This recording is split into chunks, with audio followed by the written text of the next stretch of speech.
On to rugby, the Stormers made it 3 wins from 3 in the United Rugby Championship matches after narrowly defeating the Sharks by a point at the Cape Town Stadium. Andre Smith opened the scoring after finding a good offload that created the space to run into Springbok fly half Mani Libbok converted for a 7-point lead. John Dobson's side kept the scoreboard ticking, which ultimately helped in the end as they went into the break with a 5-point lead. The Sharks dotted down on either side of halftime, but it was not enough as Libbok continued kicking through the post, winning the match for his side. The result leaves the Sharks second from the bottom and the Stormers sixth on the URC table. Joining us now to talk about the fixture and more is South African Rugby Magazine writer Dylan Jack. Dylan, a very good evening to you. Thank you so much for joining us.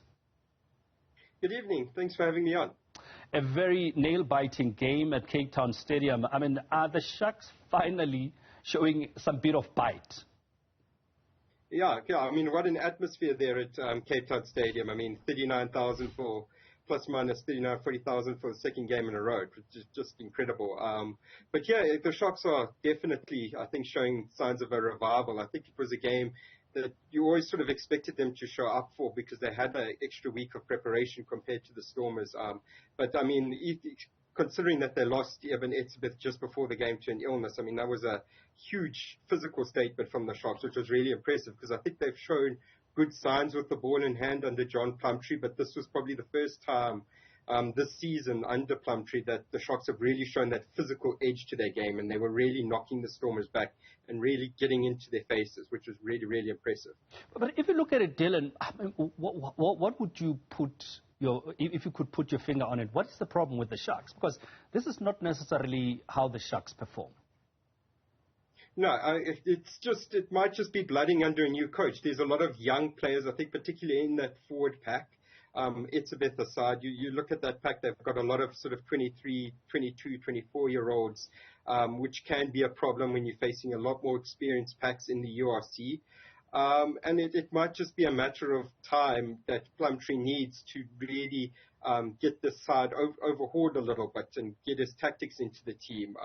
It takes a lot of time. When you look at when, for example, when John Dobson or Jake White came into their respective teams, it didn't necessarily happen instantaneously. It took a few months at least to get their sort of tactics in and everything. So it might just be a matter of time in terms of just getting the players that they want into this team, getting a bit more experienced into the Sharks team, and that might help them along just a bit. I mean, is it too early for the Sharks fans to panic, or is it a work in progress, as they say? Yeah, I think it's a bit too early to be sort of start panicking and start calling for Plumtree to be sacked. It's very early for that. I think this is definitely a project, and if the Sharks are going to sort of realize their potential under Plumtree, then they need to back him and they need to give him the support that he needs. They need to give him the players that he needs. They need to sort of give him the experience that he needs. And he's going to need time with this Sharks team. It's not necessarily one that's better than they do have a lot of World Cup winners, particularly in the backline, but it's not necessarily one that's completely better than the Stormers or the Bulls. So they're going to need time with Plumtree just to get to that potential. Let's touch on the Stormers and how they've been performing. Definitely pick of the South Africans. In fact, if one can even say one of the best as far as the URC is concerned. What is working for the Stormers? It's been a tricky start to the season for them when you consider that tour that they went 0 from 4 out of that tour. But getting their Springboks back was massive for them. That getting them back for that Zebra game in Stellenbosch, that would have provided them with a huge lift. And in these last 3 games, it's been a season changer for them. I mean, holding on, getting that win over La Rochelle, snatching that win, beating the Bulls and now beating the Sharks, I think will provide them with a huge lift. I think there's a huge amount of continuity in that team, which really helps from the previous seasons.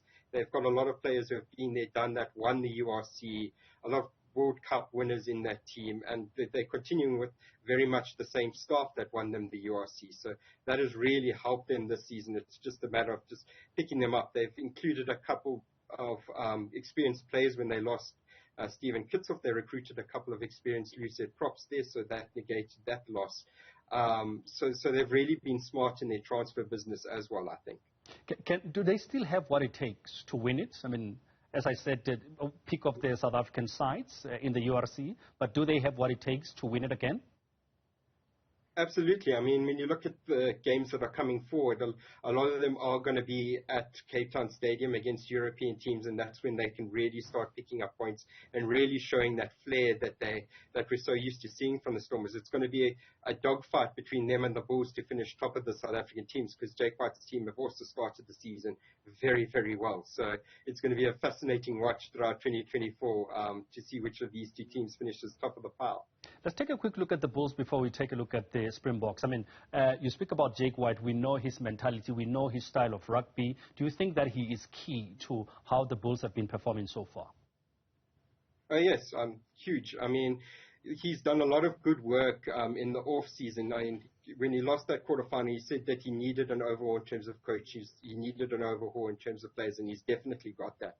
He's done a lot of smart recruitment in terms of coaches and picking up some very experienced players, and that's really helped him. You look at the likes of a Billy LaRue, getting him into fullback. That's really, really helped them turn their season around, get their season started really, really well. And it's just been really, really good to watch them this season. They're playing some very good ball in hand stuff, not just the usual sort of forward-dominated ball stuff that we used to. They're playing some very, very flashy rugby, which has been great to see. Let's look at the Springboks. I mean, we coming from a very successful year as far as rugby is concerned, the Springboks winning the Rugby World Cup again. What do you make of that? And especially now, there's a lot of talk about some of the players may not be available for the next Rugby World Cup. Rasmus coming back as coach. What do you make of the build-up into the next World Cup, again going in as champions? Yeah, it's going to be a very, very interesting era that we're going into now in terms of the Springboks, in terms of seeing which players stick around and which ones decide to call it a day. Of course, we've already lost Dwayne Vermeulen to retirement, which means there's going to be some succession planning there in terms of the number 8. But you look at the fact that they've already sort of planned for that with blooding a Jasper Wiese in and getting Evan Roos already with his test career started. And there's a lot of talent coming through at number 8. But yeah, it's going to be very, very interesting to see, especially now that Rassie is starting this era without Jacques Nienaber, his sort of partner in crime, the guy he's worked throughout his entire career with. Of course, Jacques Nienaber now working at Leinster for the next few years. So yeah, I think there are going to be a couple of guys who call it a day the closer we get to the World Cup. But I think for the next couple of years, we're still going to see a lot of those World Cup winners that we're used to seeing, the guys who have provided the spine of the Springbok team. They're still sort of relatively young enough to keep on going for the next couple of years. I mean, what do you make of the Rassie comeback? Was it a good move in that many are saying that, well, in fact, if it wasn't for Rassie, we still wouldn't have won the World Cup, not taking anything away from Jacques Nienaber, but the Rassie factor, many believe, is what made us win the World Cup again. Do you think it was a smart move for South African rugby to say, Rassie, you can continue on your own? Yeah, definitely. I really do. I think that it's a very, very smart move, considering he's been the guy sort of, along with Nienaber, planning the past sort of 8 years since he came in 2018. He's definitely provided a lot of good ideas for the Springboks, and being that sort of director and that sort of head coach role. It's going to be good to see him back as a head coach. Together with a lot of the coaches, guys like Mzondile Stick and the rest of them who have been there throughout this journey with Rassie, Dion Davids and all the rest of them.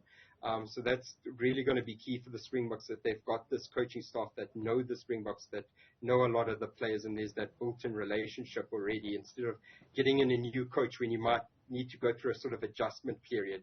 Rassie's there, he's been there, he knows what he needs to do, he knows the plan, so I think that's going to help things along. Well, Dylan, thank you so much for taking time to speak to us. You can go back to your New Year Eve celebrations. Appreciate your time.